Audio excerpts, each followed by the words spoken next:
We are here at the heart of Hyundai in India, which is at their factory outside of Chennai, and that is their R&D center. The reason we are here is to sample their new SUV, the Creta.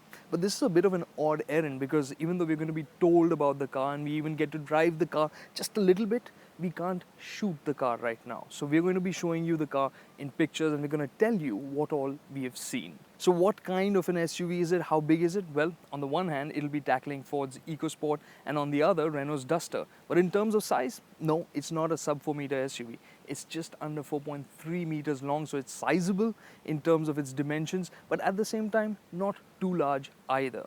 In terms of ground clearance, it had plenty. It won't be coming with four-wheel drive right now, but what it will be coming with is a range of engine options. A 1.4 diesel, a 1.6 diesel with a manual and a 6-speed automatic and a 1.6 petrol.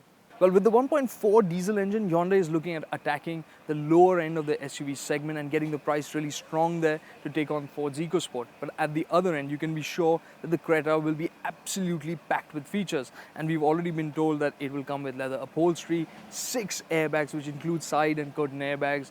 It has a 5-inch touchscreen system, rear view camera. It's got a lot of safety features rolled in as well. So overall, it will be a very well-equipped package. Going by the way it looks on the outside, it is incredible as to the amount of room that the Creta has on offer on the inside. In the second row, there's ample knee room, plenty of headroom, which is really very comfortable as a cabin. You've got great supportive seats. Only thing is sitting 3 abreast might feel a bit tight because it's not really all that wide and the seats are very well sculpted. In the front, you have a great amount of roominess on offer as well. No powered seats for the driver or the passenger, but you do get seat height adjust for the driver's seat. So we managed to spend about half an hour on the track with the Creta and we got to drive only 2 variants. Both were the 1.6 diesels, but we got to drive the 6-speed automatic and the 6-speed manual. And here's how they felt. Both cars felt pretty refined in terms of the cabin insulation, from the engine, the vibration. It felt very smooth on the inside. And when it comes to the automatic, it felt pretty easy to drive. When you're driving along calmly, it shifts up gears quickly, lets you cruise comfortably, feels always very relaxed and easygoing. So when you're doing city duty, traffic, I think it'll handle those tasks really well. But of course, this 6-speed auto, when you really push it hard, it will not exactly be the sportiest experience out there. But for most daily duties, I think it should do just fine. When it comes to the manual, you can feel the drivability of the engine. The turbo really comes on a song at about 2000 RPM. But even under that, to keep pace with traffic when it's ambling at low speeds, if that's what you need, I think the engine does quite well. Though, of course, when you really want to punch it and make a dash for a gap, you will have to change gears.